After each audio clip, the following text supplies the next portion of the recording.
Hello and welcome to another episode of the Aim High podcast. I'm your host, Ben Shin, and today's guest is Jonathan Hung. Mr. Hung is one of Southern California's most active and influential angel investors, and he is a leader who bridges global experience with entrepreneurial vision. Mr. Hung is the managing partner of Entrepreneur Ventures, a pre-seed VC firm backed by Entrepreneur Media, where he helps founders build the next generation of great companies. He's also the founding partner of Unicorn Ventures, a Los Angeles-based fund. Some of the companies in his portfolio include Chow Now, Daily Harvest, Olipop, and Coinbase. Please welcome Mr. Hung to the Aim High podcast. Thank you so much for being with us today. Oh, thank you, Ben. All right, well, to start off, we'll first talk about your childhood and upbringing. Because this podcast is centered around being an Asian American leader in business, it is important to first understand each guest's childhood and upbringing as an Asian American. Ideas instilled within you from your parents and environment may have helped you become successful and where you are today. So first, could you explain your childhood situation growing up? Where did you grow up? Did you have any siblings? And what were family dynamics like? Sure. So I grew up as an only child, so I got all the attention, all the good and bad attention, right? So, all the focus was on me, for better or for worse. Sometimes I wonder what it would have been like to have a sibling. But, my friends who say it's overrated. My wife says it's overrated. And I don't know about you. Do you have brothers or sisters? Yeah. I have two younger sisters. Okay. And then I also have a dog. So I really like having siblings. It's great. There you go. That's good. Yeah. So my dynamic was, my father came to this country when, only $500 was his name with my mom, from Taiwan. And I Wow. was able to create something here. So were they tiger moms or tiger dads? Not necessarily, but, a lot of care went into my education. So I grew up mostly in West LA, between Westwood and Beverly Hills. I went to a school called Buckley. That's where I went for middle school, 7th grade until high school. And it was a private school out there in Sherman Oaks, California. And, I was one of the very few Asians. Now, when I left, they taught Chinese and everything, right? Back then, it was only French, Latin, who speaks Latin, and Spanish. So I went with Spanish. Yeah, and as your parents were immigrants from Taiwan, you said they weren't really tiger parents, but how did their experiences influence your perspective on work and especially success? Well, absolutely. My father, was an entrepreneur, right? In the truest sense. He went into contract manufacturing, and that's the opportunity that he found when he came to this country. My mother's sister, my Aunt Winnie's husband, was in the garment business, right? And so that's how my dad got his start. And from there, he built his little empire, where he made a contract manufacturing business, so in clothing and textiles. So people who don't know contract manufacturing is like, hey, you have an iPhone. Guess what? Apple didn't make it. A company called Foxconn made it, right? So all the clothing you buy from Nike or Costco or Berlin & Co. factory, hey, they weren't made by their factories. They were made in factories in China or Asia. Yeah. And so my dad was very entrepreneurial. He spent most of his life traveling back and forth to Asia and the U.S., and most of our customers were here in the U.S. So got to see firsthand, the benefits of having an entrepreneur at home. Yeah, and because he was an entrepreneur, did you maybe want to go in that field? Were you like, oh, I want to be like my dad and do something similar, or maybe not? Not necessarily. Not in the beginning. It was just you just didn't know, right? You try to do a little bit of everything. I was one of those dumb kids who was like, oh, let me get into consulting or iBanking, or I became a financial advisor after my first master's at LSC, and it was interesting. It was a great opportunity. I got to work with a team to learn. It's tough, when you're 23, 22, graduating from college. You think geez, what am I going to do? I got to get experience. I talk about that. It's your first quarter is you're just a kid. This little childhood years. You're trying to learn as much as you can. You're in that first quarter right now, and then when you start your second quarter, it's really about, I don't know what I would call it. It's more I'm writing a book right now called Your Emergency Contact, and I kind of divide it up into 4 categories, 4 quarters of your life. And I think about the third quarter where I'm in now, for your 41 to 65, those are the leadership years, right? Those are the years that, hey, you got all this experience. Now, what are you going to do with it? Yeah. right? Like you are not doing this for experience anymore. I don't need financial experience. I have finance experience more than not. Now this is my career. I'm a leader in my field now. Yeah. But in your second quarter, it's really, gosh, like you're still experimenting. You're Yeah. still trying to find what makes sense for you. I mean, the learning years is the first quarter, but this is really the building years, right? And you're going to be Yeah. going through that soon enough. And you got to figure out what you want to do. So I didn't know growing up what I wanted to do until I got into my second quarter.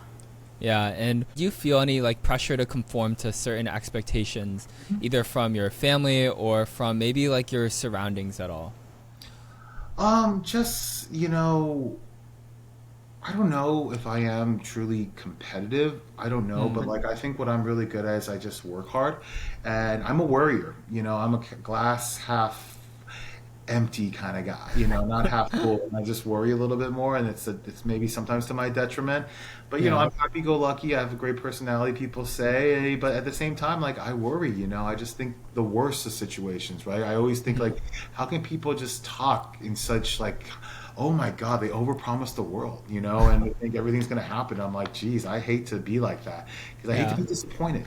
So from Mm. my perspective, it's really just under promising and over delivering. That's one of my key mantras. And I Yeah. learned that from my father as well and my mother Hmm. because, I love these people who use like, oh my God, that was amazing, the best meal ever, this and that. And I'm just like, wow, such hyperbole, amazing. I'm just more even keeled in that sense. And, Mm. which is funny because what I do for a living now is like, I am an ultimate gambler, right? I invest in early stage startups and it's hard. Let me Yeah. tell you, it's tough to kill someone's dream or like, because, in the building years, you think, man, yeah, it makes sense. Why wouldn't you do that, right? But in your third quarter, you're just like, you have all the experience, like, no, that didn't work. Yeah. Another beverage company, another, you know, uh, real estate tech company. I mean, like, what's really different? Yeah. Or another company that's how being a service provider. Like, can you actually get traction? Yeah. So you have different perspectives. So that's just me now coming Yeah.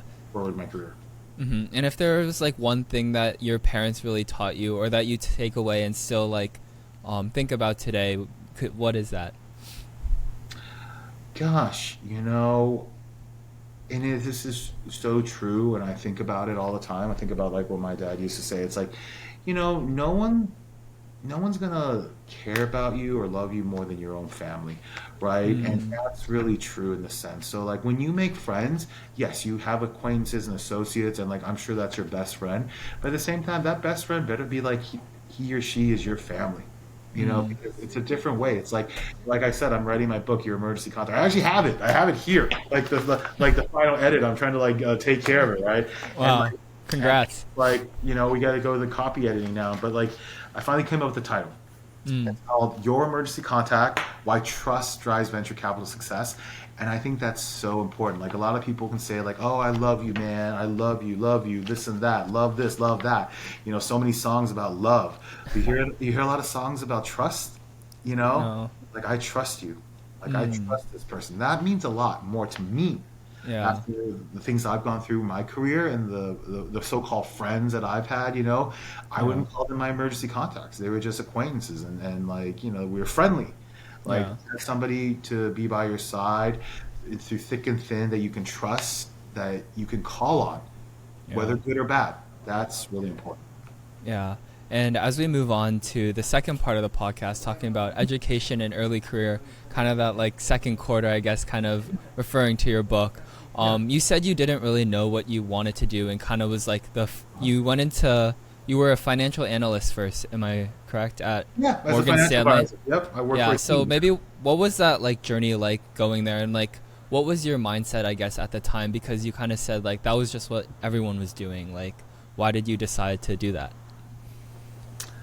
Um, well, I guess for me it was just finding what I liked, right? I mean, like, I think that's the lie of academia. Someone told me that once when I was recruiting. It's just like, given A and B, you solve for C. Like, just Mm. because you're a good test taker doesn't mean you're ready to take on the world. Yeah. And you have to experience things. Like, I ran my family's contract manufacturing business. Mm. Unfortunately, my father got sick and I had to help take over. And I got lucky enough that I got to spend the last 3 years of his life working side by side and learning the business. And none of that I could have learned at school. None of that I could have learned, reading from a textbook. It was just going through it, and and it seems like yesterday, but literally it was, my dad passed almost 10 years ago, coming up this September, and I can still think about like the things we talked about, while we were working together, and just like the BS you dealt with, right, and the BS you still continue to deal with from the day to Yeah. day, and it's every day is different. You're not. It's not like a set plan where here's a coursework and this is how you're going to get an A. Like there's no A's in life, right? You're trying to get to Yeah. that confidence level in your decision making because you never can get Six Sigma or 100% confidence in a decision. You're just making the best educated guess you can. And so for me, at the time, I wanted to try a lot of different things. At first, I thought I wanted to be a doctor. No way. A lawyer. No way. Finance. I'm decent at it. But then. Uh, being an entrepreneur, running your own business, and there is no playbook. There is no like this is the way. I'm going to Yeah. tell you how to be successful in venture. It's to each his own. I can tell you some things that I've done that have been successful, that helped me build my career, and I think that's influential and important. But Yeah. yeah, no, that's the thing. It's like it's not one way. Gets Yeah. There's multiple ways. Yeah, definitely. Like even at my time here at like a startup, just like shadowing everyone, it's just like the things that I'm experiencing now, like I would never learn in a textbook or read about in a book. You just have to kind of be there along for the ride. Yeah. Yeah, absolutely. Yeah. And what foundational skills or habits did you learn from those first two roles, and being a financial advisor at UBS and Morgan Stanley that maybe gave you some like a foundation for your future roles? I think important is even in my internships too is about the team, right? I don't care who you are. You could be Elon Musk. You could be the president of the United States. It's your team. It's just as important, right? It's not just yourself individually. You have to count on other people to help you build. I mean, look, in the beginning of doing a startup, for example, or creating your own company, yeah, it's probably just you. You're probably, I say slash, right? You're also the CEO, but you're also slash, be business development, or you're also like HR and all this. But as you grow and you want to be truly successful, it's because you have teammates that could help you. Even the guys I used to work with at Morgan Stanley and UBS, we went together to UBS. They're still my financial advisors to this day, and I can call them and talk, and you just have that rapport. I think about this all the time. Like when I was interviewing for jobs after college, I think it was like a mistake to think like, oh yeah, like guess what? Like where you went to school and your GPA gets you the interview. What's going to sell you is your emotional intelligence because you have to understand like even if it's like a 9 to 5 job or a 9 to 8 job, you're going to spend a lot more time in the week with these people than your own family. Like sleeping doesn't count as spending time. So I tell people all the time, it's like it's a fit. I think a lot of people can do the job, but this is the person I want to spend time with like more than my actual family, Yeah. day. Because that's what makes us equal is we have the same 24 hours in a day. It doesn't matter how rich or poor, how, educated, how much experience you have. We have the same amount of time and it's how you choose to spend it. Yeah. And after UBS, you explored a variety of different roles and like industries. Can you maybe walk us through that career journey leading up to your time at UTOC Barrage? Oh, it's UOTC, so Oh, UOTC yeah, Barrage. it's called United Overseas Textile Corporation. That's what my dad came up with. That was Yeah. the business name, but we did business as Barrage. He actually bought Barrage from a guy he knew in the business and in the mid '90s and took it off, to something more. He was able to work with Burlington, Costco, all these mail order catalogs at the time where, there was a quota system for clothing, and then there wasn't, and then it was a free for all. Think about like you'll never see the Gap buy a million pairs of a pant anymore, right? But people were Yeah. buying left and right. Now it's like more unique and customized stuff. It's just a different generation. People don't wear suits as much as they used to. Yeah. This. So I went to Barrage and United Overseas because as I said, my father got sick. He had end-stage renal failure, and there was nobody else really to take over the business. He had a great team of people helping him. Absolutely, salespeople, like operational people on the ground doing quality assurance in all the factories. Yeah. But to be, and I say this sometimes, the CEO's job is almost like, and I've heard like Jeff Bezos say this, he or she's supposed to make the hard decisions, right? It's either you're trying to do everything to everyone. Sometimes you are, like I've seen Tillman Fertitta, the billionaire owner of the Houston Rockets, like outside his hotel, like moving lawn furniture, God bless him. Yeah. It's like you care. You actually should care, right? You got to be everything to everyone. But at the end of the day, you're supposed to, you're a conductor. You're the ringmaster. You try to get people in the right positions for them to succeed so that overall you look great. Yeah. So that's what I got to learn with my father. And, it's different when I've seen a lot of people, they don't, it's like the buck stops here, right? It's like, it's Mm. not about finding someone else to blame or like not, like you have to take ownership. This is your Mm. decision for better or for worse. And like, look, I own the fact that I made a decision to a company that it failed, it failed. I've been a founder 2 times. Unfortunately, it did not work out. I don't necessarily blame myself or my team, but hey, it was just a situation. And sometimes, the co-founder I had wasn't the best person, didn't want to listen or didn't want to pivot. And sometimes they couldn't understand that, hey, it just didn't work out and it's okay. There's a lot more failures than there are successes. That's Mm. why I'm working, like I'm on your podcast, but I've been doing a podcast myself. It's going to be called My Biggest Failure. And I think Mm. people will relate to how did you fail in life to get you towards success? Because I think Mm. everyone thinks like, wow, the position or the money you have and the title you have, that's where you ended up. But Yeah. it doesn't talk about the journey and what you had to learn from there. Like I failed Mm. a lot, and I'm willing to say that I have failures, Mm. from choosing the wrong business partners to spending too much time on one thing versus like letting go and like resetting.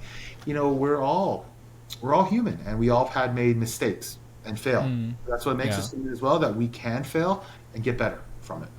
Yeah, definitely. Like always from failure, there's like lessons, and then you just improve and don't make the same mistake Yeah. again. Yeah, and at that company, what was your role as vice president there? So when I was vice president, I took over, right, like, learning. I'm kind of like being an apprentice, right? Like learning Mm. everything, shadowing my dad, doing everything, because eventually he would have to get on dialysis and couldn't travel as much. His job required him to travel in the beginning a lot because he was building a business 50, 60% of the time, but towards the end it was like maybe 30, 40%. And so you have to be there, right? Like it's not like you could just sit at home and do your job remote. You have to be on the ground. You have to go visit the factories. You have to go visit the customers. It's not something like, look, business travel. Yeah, it's nice being in business class and eating out all the time. But you know what? It is a grind. It is a grind.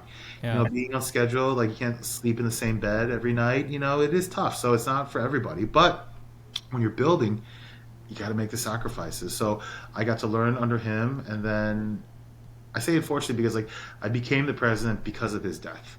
Mm. And that's when I had to take over the business full time in 2015, right? So I started in 2012, and I ran that business up till 2021. It's not shut down. Barrage. It's just now just an investment holding company, kind of how Berkshire Hathaway became an investment holding company after it Mm. was in clothing. And then, my passion was I got into venture capital as an angel investor in 2012, when that same year I took over as the vice president of Barrage. Mm-hmm. And I did that on the side, on my side stuff, writing angel checks. That's how I became invest in so many companies and seen so much. And sometimes, you focus on the failures than the successes. I mean, my not biggest regret, but like my not my failure, but it's like what got me was like my first investment I ever made in venture made money in 10 months. Crazy.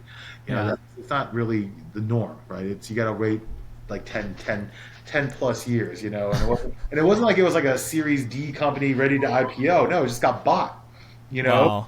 and it was great. And then I rolled it over into Chow Now, and that company was Gift, and that'll always be like how I became an angel investor. And then I went to go get my MBA at Wharton, did the executive program. I went up to San Francisco every other weekend. Mm. Um, Unfortunately, my dad died when I was at my first semester, and so I took a That's year sad. off. No, thank you, and I had to take a year off to get everything right, and like we knew the writing was on the wall. We knew we were going to be in contract manufacturing forever because, like, look where we are now. Oh my Mm. God, these tariffs. We had tariffs back then. Oh my God, the costs, right? You saw that, right? And I tell people all the time, change is inevitable. You know, Mm. if you're doing the same thing you're doing like 4 years ago and talking about like, I love it. Like people talk about like, you ever see the show Married with Children, and like, if you peaked in high school and you had 4 touchdowns in one game and that's all that matters to you, like, come on, Yeah. like, you got to keep improving. So my favorite company is the next company. That's what I think about. Mm. Finding the next great founder or thing to invest in. So where I'm at now, it's like, I'm in a good spot. I'm running a fund that I enjoy with great partners, and it took time to build. Let me tell you, it wasn't an overnight success. Nothing is. Yeah, and can you maybe walk us through like that first, like your angel investment to that fund or your first one? Just walk Yeah. us through like how you kind of found it and what like interests you about that company. It was like I took my first meeting, and I was meeting a lot of people in the venture capital space, just what they called Silicon Beach back then. I took a meeting with a guy, a friend of mine, Buck Jordan, and we're still friends to this day. Even went to his wedding, and we were at this coffee shop near his house in Santa Monica. Huckleberry Cafe. I think it's still there. Yeah, and we were talking about, and he's talking about the deals he's looking at, and just like, hey, there's a company where you know how gift cards. You have to actually have the physical gift card. Well, this was I Yeah. did before Apple Pay came out and everything, where it's like you could have a virtual gift card, and it could be stored on your phone. Because think about it, the App Store really came about after the iPhone came out in 2007, right? So it really Yeah. it's momentum around the 2010 2011 period. That's where all these like Ubers of the world started blowing up, right? And so I was like, oh, that's an interesting concept, right? I mean, people, we take it for granted now, but like, hey, 18 years later, iPhone is everywhere, right? Samsung's everywhere, smartphones are everywhere. But at the time, it's just like you weren't paying with your phone. Now you go to a store, no one takes their credit card out. They just take out their phone, right, and pay. It's insane. But like at that time, I was like, that makes perfect sense. Like they were saying 90% of the business of gift cards was actually the physical gift card. But what if you didn't have to have the gift card on you? And that was gift, GYFT, and it was like, wow. And I probably should have done more diligence, but I said that sounds like a good idea, which was a huge mistake. Like you shouldn't just like, yeah, like because I didn't know anything about the founder. Like, did I even meet Vinny? I didn't even meet Vinny. I took his word for it, and I was so dumb. I was like, yeah, I'll give you 20% of the carry. I had no idea what I was doing, in his SPV. And we made money. God bless us. We made some money together. And he's an LP in my fund now, and I still invest in him. And I hope we have some winners that are still going to hopefully exit in the next couple of years. But that was my first investment. That's how it started. It got me going. Yeah, and you also became a partner at Truesdale Ventures. How did that opportunity come about? So I had the privilege and having a close friend, Philip Seraphin. We met each other when, gosh, he was 21, I was 24. It was actually kind of around the same period when I got into becoming a financial advisor in 2007. Mm. We've been friends, gosh, for 18 plus years now, and it's his family office fund. And he moved to LA around 2015, 2016. It was an opportunity where, hey, he needed help. We were going to do a fund together. That's why he was our first major LP, not LP, GP into our Unicorn Venture Partners Fund, right? Mm. And we only raised like 5.5 million between three partners. And yeah, we started investing together, and I helped him at his family office. I left in 2024 in November to be fully engaged into entrepreneur, right? Mm. And that's how the opportunity. But at Truesdale, we did a lot of great investments, Hmm. and I learned a lot at the process. Yeah. And as a partner, what did it mean to be looking for like the next forever company that I saw like on the website? And what qualities did you look for in the founders or the ideas? It's funny. I just spoke with one of them that I helped find for us right before this call, and it was almost like kind of like that gift idea. It was like something that's unique, because I think about people where it's not just finding the next unicorn. It's when you find it, right? Like I helped us find Coinbase early on, at Series, Yeah. well, not early on, later on when it was Series D. And I looked at the share price the other day, it's over $360. I'm like, damn, I did it. I got into Coinbase when it was a Series D at $32 a share, and I still 10x'd our money. I can't, Wow. I can't know if anybody else sold. I sold, I didn't get 10x, but I did pretty good. And it was just like, talking to people. I got to meet Balaji Shrivania, who was a CTO formerly at Coinbase. And I remember I invested in one of his companies. He was doing a massive open online course, kind of like a master class. And he was talking about crypto at the time. And I was like, I said, well, what would you put it on? He said, Coinbase. I'm like, oh, interesting. Okay. Because who knew about Y Combinator? And it's just like, it's not about going to school and it matters like, oh, you just went to Harvard or Stanford or wherever, or you went to Phillips, or you're going to high school. It's the opportunities you get to meet great people and learn. And just like, that's like chapter 1 of my book is like, go on a lot of dates. Like, you can't marry everybody, but you got to learn like what you like, what you don't like, and meet. Because how are you going to know? You had to have a more pool. You had to take like more than one or two people's opinions. You had to get a lot more data. And thank God for, all this work with AI, ChatGPT and everything. It's just like, wow, you could process more data now. Yeah. And make a better informed decision. It's not going to be perfect. ChatGPT is not perfect. Nothing's perfect. But hopefully you have more information to make a better decision. Yeah. And what were a few of the standout companies that you helped lead investments in, and what made those like extra special or successful?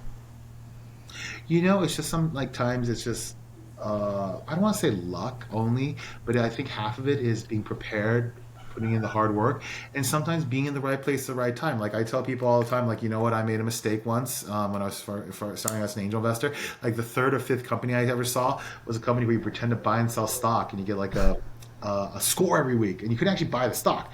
And I was like, 20 million valuation, no revenue. Like, why the hell is it called Robinhood? And I turned down Robinhood at 20 million Wow. valuation. If I put like a 25K check into that, it probably would be easily worth millions without doing anything. And I have one company, knock on wood, it hasn't exited yet, but it could work out. It's doing Yeah. pretty well. I don't know the revenue and everything, and it actually reminds me now I got to hit up the CEO. I got to be like, hey, can you like return my call or email?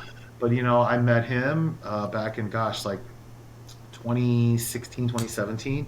It was he was out of him and his partner Sean, Matt, and him were trying to do a platform place, a software play, Mm. helping like nail salons and haircut places like better have a CRM for them to track their customers, how to get paid. And it was called Boulevard. And I remember my partner at the time was like, he was so like bearish about it, and didn't like it at all, and just made the thing like, oh, they already have this at MindBody or whatever. And I'm like, yeah, but it's just interesting. I like the guys, and I threw him a 25K check, and they were my first, I was in the first round, friends and family. And the funniest thing is like, I never really spoke with Matt after that, but that 25K, like every time he raised something on TechCrunch, a seed round or a Series A or Series B or Series C, like I always sent them a message, hey, congratulations, wish I put more money in. And that like 25K, last I checked, is worth like 1.2 million.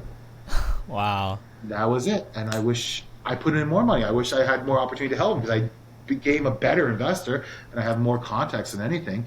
But it was just pure luck, at that time. But I believed in him. And Yeah. sometimes that's what you have to do. You go on a lot of dates and try. Another good investment for me was like a business school classmate of mine, at Gino. I was just talking to the other day. And like I was in first investor there too.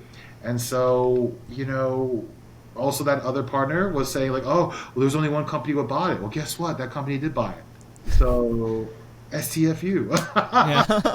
Yeah. Like, does that make me a better investor? No, but it makes me that, look, what we do here, we're not professors.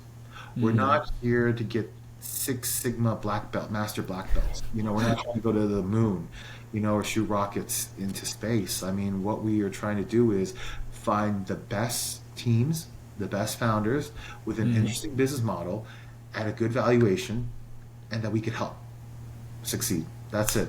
That's my job as a venture capitalist, And so I liked him. Did you know what he was trying to do? He was doing autonomous at the beginning. It was autonomous like vehicles to move gravel around at sites, at work sites.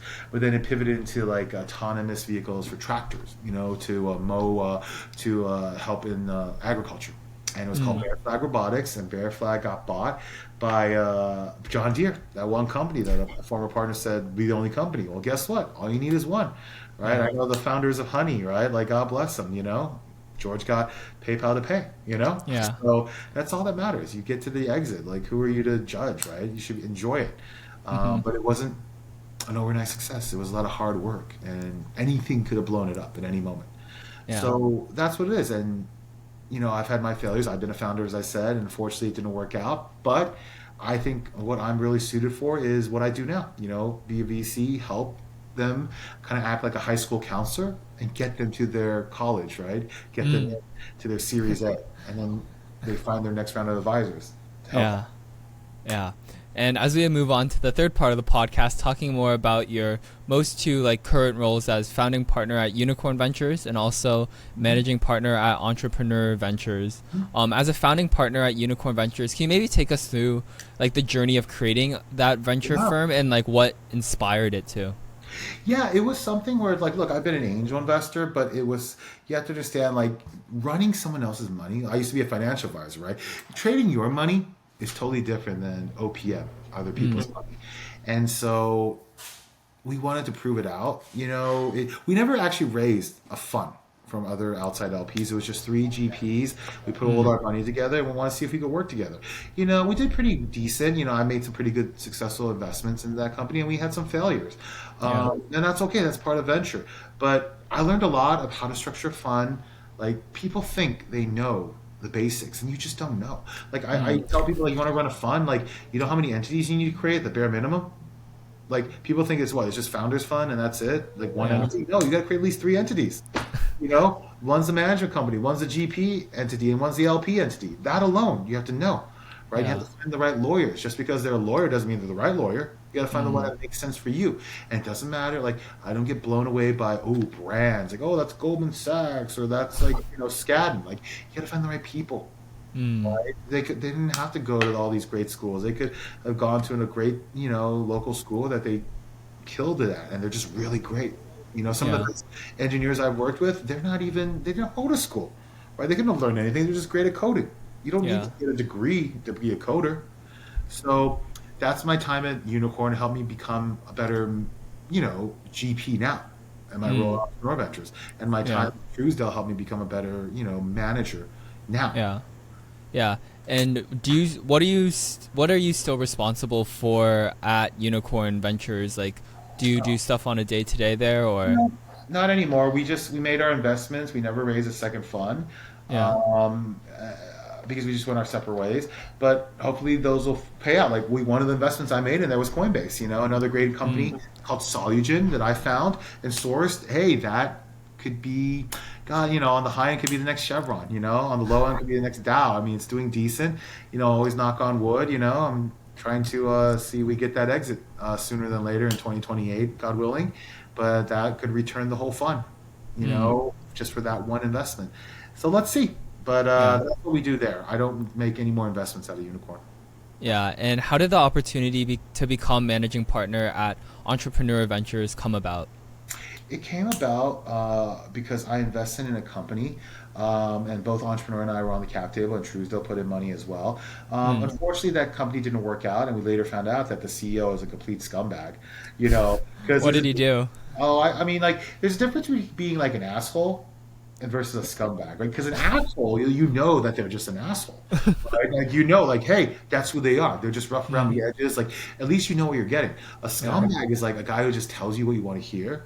And Nice on the outside. but not even that, just had no intention of being honest and truthful, and was just selfish.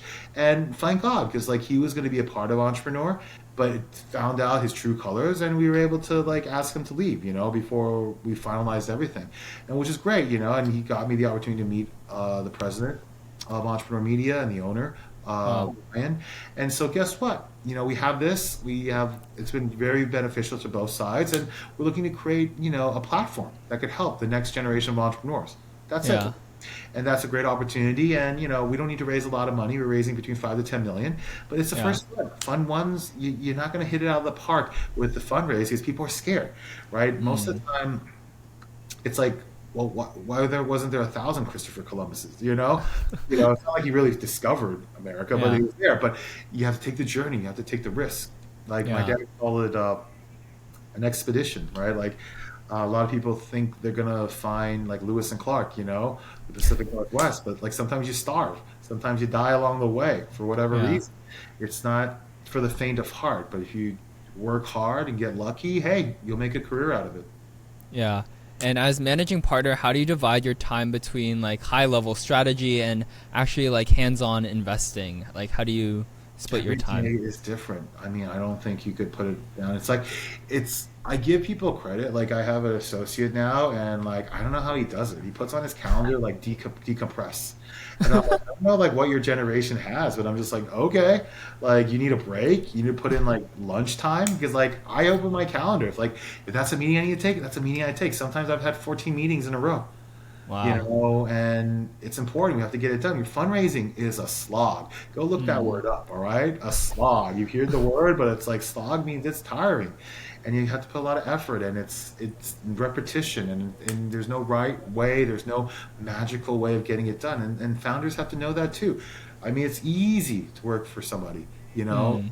To be your own boss is very hard and difficult. Everybody wants the accolades or the reward, but they don't understand, like, it's the stress. Like, I always remember my dad saying, like, damn, why are you bringing me all these like shitty things, because like, you're the boss, right? The buck stops with you. You have to decide. Until that day became, it was me that I had to decide, right? Yeah. And so you're the leader, right? You're the CEO, you're the president. Yeah. So you have to make that decision. And it's not like, oh, I'm passing it off, because a lot of people, they want the title, but Don't want to do the work. it's not even the work, that they don't take the responsibility. Mm. Like, sometimes, like, I have had founders even this week tell me, you know what, who apologized to me because they wasn't able to get the outcome. They're returning like maybe 20, 30 cents on the dollar. But that's better than zero, and they apologize and they own it, right? Like, I've had other founders who are just like, oh, well, it's a team win and a team loss. And I'm like, look, it's the Trump administration, right? It's not like everyone Yeah. else. It's you. Like, you're the leader. Take responsibility. It's okay if you fail. Let's find another way to succeed. Mm. I can I can forgive, like, failure, but it's hard to forgive someone who just won't accept. Mm. Yeah. So right now, are you just like fundraising money, or are you also like investing in other people too? We are. We've already made 47, 48 investments. We have another one check going out soon because we're bringing in capital as we fundraise right now, and Mm. it takes time. Summer's always slow. Everyone's traveling, doing this, doing that. But that's okay. From my perspective, we have some time. Thank God for Philip in Truesdale. He's my anchor LP, and I put in $500,000 into this company, into this venture as a GP commit. And so, yeah, we're doing well. I know you have some companies which, in fact, like, I need to re-rank, because I'm like, I don't know, I'm sure your mom and dad say they love you all the same, but in my world, sorry, I got to tell you who's number one and who's number 48 in my rank, Yeah. my companies. Yeah. What are some of, if you can say, or do you have any some of your like favorite or most excited for companies that you guys have invested in so far? In the current portfolio, Oh yeah. Yeah. In the current portfolio, what I really like, and I tell people this, and like, I could look it up because I'm like fundraising, and people ask me all the time, and I'll tell you, like, right now, I might have to update this in next week, but like, number one for me is Dorsia. Mm. It's a reservation app platform. More than just that, right? It came out a couple years ago, and I got us a small check into that in 2023 of May, and they raised, gosh, at a 146 million valuation. I got us in at like 50 something, 56.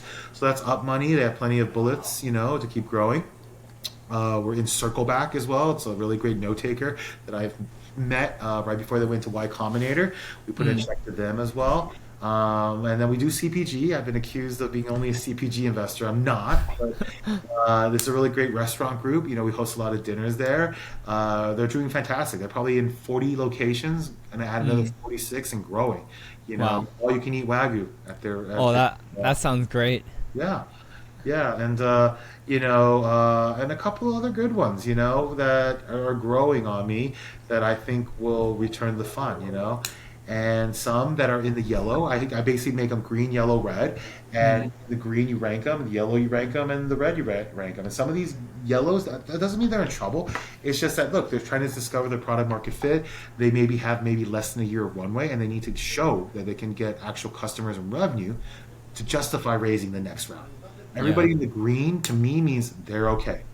They're either cash flow positive or they're on their way to able to, raise more capital because they're growing. Mm.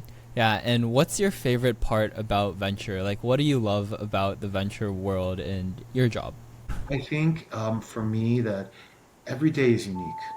When I ran my contract manufacturing business, you had seasons. You had winter season, spring season, and it was just selling clothing and getting it done at a certain time. It's funny with this, I get to meet founders, young people like yourself, who want to grow and build something unique, right? I mean, I saw this great thing. Ronald Reagan was talking about, like, oh, you don't get it. Like, hey, he was reading people like complaining. They're like, oh, our generation has this and that. And you know what? Yeah, because my generation built it, right? Mm. So, like, our generation built ChatGPT. And so, what are you guys going to do with it? Yeah. Right? What are you guys going to make it even better? The world from it. I mean, that's it. My generation built Uber, right? And Airbnb, and people use it all the time, right? So it's like, hey, like my generation built podcasting. Yeah. That's what we're doing now. How are we going to take advantage of it? Is that the best medium platform now? So Mm. that's Yeah. what excites me. It's like, it's not the same every day, and there is risk. You have to make sure you got to still feed the family, make sure you can cover the bills, right, and expenses. Yeah. And there's going to be challenging days. Like, don't anyone like fool you. Everybody who like looks like they're killing it on LinkedIn or on Instagram or TikTok, I bet you anything there's some ups and downs every day. Yeah. And as we move on to the fourth part of the podcast, talking about challenges and overcoming obstacles, being an Asian American in a leadership role comes with its own set of challenges. What were some of the obstacles you may have faced in your industry, particularly due to your background, if you have faced any? I don't know. I've been the kind of person where like, look, racism's real. Like, let's not pretend it's not, right? Yeah. It's weird at times where it's just like, I've seen people who ask me for money, Mm-hmm. and I get it. Like, I'm an LP, right? I'm an LP. I've been an allocator at Truesdale. I've written, LP checks into 30 plus companies in terms of being a venture fund. And it's weird to sometimes, like, when they talk about like, oh, like, well, we don't count as diversity, which is like, we're Mm. not that much of the population in the US. We're not in China here, we're not in Asia. So it's Yeah. just like, we're building some great companies too. We have the opportunity. Like, I'm not looking for a handout, I'm just looking for the opportunity. And fortunately for me, you just keep working hard. Like, I don't blame this or that. Like, I've invested in funds where, hey, they had mandates. They're only going to invest in women, or they're going to invest in Asian American founders. Like, I think they're great. I know these people, right? I think it's a great strategy. My strategy is different. I mean, I don't even, for my fund, like, I don't have a mandate that I have to have DEI or diversity or whatever. Half of my fund, without even trying, is that. It's female Mm. founders. It is people of color. It is, things that are unique, because that's what America is built on, Mm. if there's a great opportunity abroad, and I think it's early enough, hey, I'll write a check for it out of our fund, because we're a dating fund. We're here to give you 25, 50K, some media coverage, and then see what you can do with it. Yeah. And I tell this as we get back to the same thing about having the same time. Like, I can't spend more time on one company if Mm. you're not doing well, right? It just is what it is. Like, I give you the same tools, and then you have to get my attention, right? Yeah. You're doing well, you're hanging in there, and let me go add more fuel to the fire. Let me get you more resources. Because in our game, it's finding that great company and then putting in more money. Yeah. Right? Like, I mean, there's investors in Apple every day, and Nvidia every day. It's trading every day when the Yeah. market's open. Why do you think that's the case? Because you got to believe that it's growing. Their market share is growing, and so it's the same thing here in venture. I know at times, like, people want the full attention, but you gotta earn it, right? And I've been a Mm. founder. I get it. A guy told me once, like, look, Jonathan, you got two dogs eating your dog food. I want to see 10 dogs. It wasn't a dog food company, but that was a good. You want 10 dogs, 10 customers. And I'm like, okay, if that's your criteria, then you got to invest when I get to 10. We didn't get to Yeah. 10, but you know what? That was it. at least I tell people what I like and don't like, and I'll tell Mm. you what my issue is and what I think. And then there's times like, oh yeah, that's it. Here, take the money. And then because they could still fail for whatever reason. Yeah. It sucks, but that's okay because we're making early stage bets, right? I mean, we're not doing these for the faint of heart. Like I think most people think like, oh, it's easy. It's not easy doing venture capital. Look at the Yeah. biggest problem in our industry now. It's getting liquidity, right? We don't have that as much liquidity. We have companies that are worth a lot of money on paper, but we Hmm. can't use it for our LPs or for the people or even for the employees. So we got to wait. We have to Yeah. wait, hold off, and find ways. Like you're a manager of money. I always tell people that that's the difference between being an angel investor and a venture capitalist. Because as a GP, you're a general partner, a managing partner, that you manage someone's money. You have their fiduciary, so you have to find ways of getting exit. Sometimes, hey, I had GPs where like they seem they're so greedy. They like, oh, they want to wait to get paid more money from the carry, I guess. But if there's an opportunity for me to like 5, 10x the company for my LPs, and they get mad, so be it. That's okay.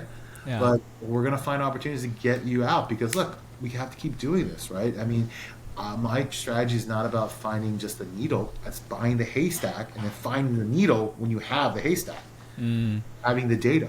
Yeah. And what role has your cultural background played in shaping your leadership style and perspective as a business leader? And how have you found ways to use it as a strength in your career?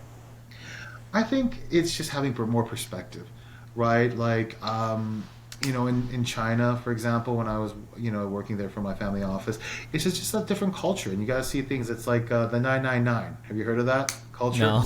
You ever heard of 999? 999 No. means like you work 9 a.m. to 9. Wait, am I saying that right? No, I think I messed up. You have to redo it. No, but it's like 996. There we go. I think that's what it is. And it's Okay. 9 a.m. to 9 p.m. 6 days a week, Mm. right? Like you got to work that hard, Yeah. And so think about it, like you think like, oh, all these billionaires in China are coming up just because they're just rich. No, it's because like think of like America's probably what 350 million people. Yeah. China, there's like 1.3, 1.4 billion.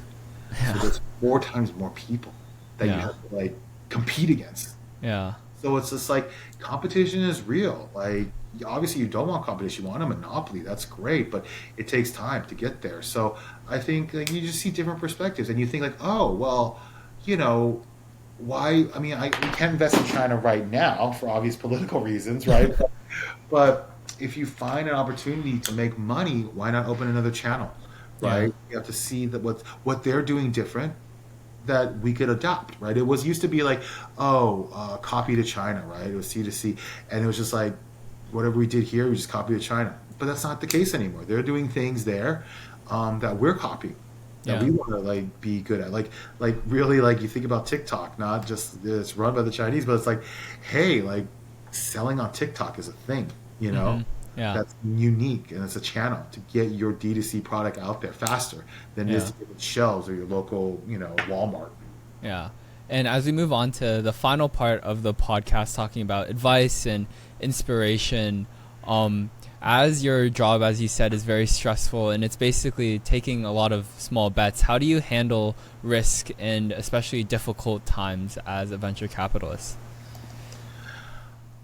You have to have a strategy, right? Like when I told you about my first company, Gift, like it's like, oh, that sounds good. Like let's just do it. Like, that's not a strategy. So that was my learning years, right? Now my leadership or my building years, learning years was like 0 to 20, right? You're just learning. Yeah. Uh, from my building years, now that getting to my leadership years, now I realize what's important is you have to have a process. You have to stick to your this is how I view investing, and I've created my own way of doing it, for better or for worse. And in the beginning I wasn't, but now I can, like, because you have to show, especially your investors, why you made these tough decisions. Like, why did you pick this company over that company?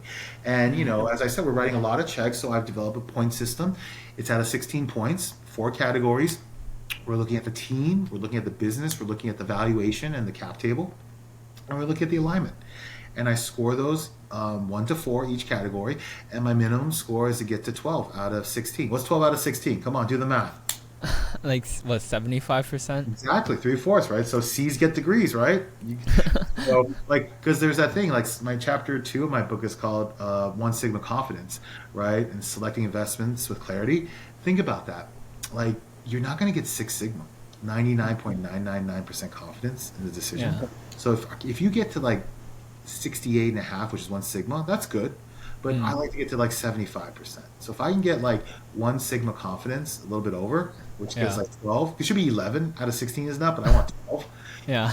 Then I'll take it to the investment Yeah. team, and I'll Yeah. get somebody else to look at it, and I'll talk to my, counterparts, people in the business I trust, my emergency contacts, and then I go to my team at Entrepreneur Media and be like, look, I feel confident with this company. I think, look, it's a good bet to take. We just did that earlier today, and like there was one company where it's like, oh, we can't do this, after more diligence, no way, and then next up is, well, this company seems like a no-brainer, but there's no such thing as no-brainers, right? Mm. It's like I don't think anybody's a 16 out of 16.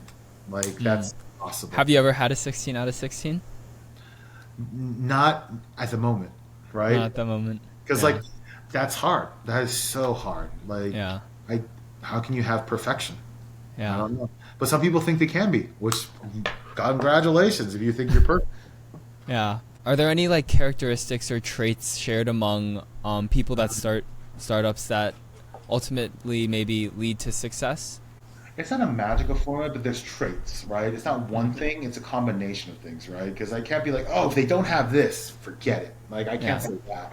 But it's there is a point of being relentless versus like crazy. Mm. It's like delusional, right? Like what are you thinking? Like that makes Yeah. no sense. Like nobody else believes you. You're the only one who believes this. Like how are you doing it? So part of what I think is really good leader is that you have to get buy-in. You have to Mm. get people to follow you and believe in your strategy, and that you're selling them because sometimes you don't have a finished product. You don't have product market fit. You don't even have the MVP, and you're getting someone to believe in your vision because you set a clear path. Like Mm. you're saying, this is my business plan, this is my pitch deck, this is why there's a problem, why there's a need, and why I can do it. Mm. And the people who can articulate that the best are the ones who deserve the money to try. That's it. Yeah. That's I think the best people because like some people like are amazing, amazing engineers, but they can't raise money. Right? They're just not good at raising money. There's no emotional intelligence. So I always tell people it's a good blend. If you don't have this, you better have somebody on the team that could cover that for you. Mm. Right? It's like you're not just trying to get a whole team of Bens or Jonathans. You're trying to get a great mixture of people to help you succeed. Like, why would a marketing person also be good at like, legal work? Mm. Yeah. Or it doesn't make sense, right? You're like, yeah, everyone's skilled, but it's hard to be skilled at everything at the Yeah. same time. Yeah. And how do you define success now, and how has that definition changed since the beginning of your career? I think success now isn't just about hitting a certain return or getting a certain like multiple on your money. Success is that you've built, you know, a platform, a business that is sustainable, right? Mm. That, even through the ups and downs, you're going to get through it and you're going to be able to return money and make profit. And there's a vision that you get people to understand that it's not going to take forever, that there is a way out as well. And success, I always tell people that, when you get to your fourth quarter, right, where now you get to be a mentor, you get to live with all this experience that you have great people around you. This is a team that I would build another company with or make another investment with. And you don't have to stop when you get to retirement age at 65, right? You can make even more money like Warren Buffett or everybody else who's still alive right now. Yeah. There's so many billionaires over 65, right? Yeah. And 60, 70% of them are self-made. Yeah. And, I wish my father was alive. He would be in that category right now. And what would he do? He had all this experience. Maybe he wouldn't be. I don't think he would be a VC, but you have to find other ways of generating alpha, like finding the ways to take care of your family, and that's what's important. Yeah. Success is like I'm different now. I'm a dad to a 14-month-old daughter. Congrats. I'm married. Thank you. Yeah, I'm different than when I was in my 20s. How I think. Yeah. And for the last question, if you could go back and tell your younger self one piece of advice, what would it be?